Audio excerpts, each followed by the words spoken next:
बातमी जतमधून जत तालुक्यातील कोसारी येथील जांभूळवाडी फाटा या ठिकाणी भीषण अपघात झालेला आहे आणि या अपघातामध्ये 7 जणांचा मृत्यू झाल्याची प्राथमिक माहिती समोर येते।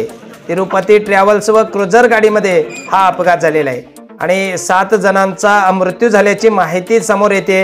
नेमका हा प्रकार या ठिकाणी पाहतोय आपण की मानवमित्र संघटना देखील त्या ठिकाणी मदतीसाठी उतरलेले आहे आणि या ठिकाणी हा जांभूळवाडी फाटा या ठिकाणी ट्रॅव्हल्स आणि क्रुझर गाडीमध्ये हा भीषण अपघात झालेला आहे आणि या अपघातामध्ये 7 जणांचा मृत्यू झाल्याची प्राथमिक माहिती या ठिकाणी समोर येते।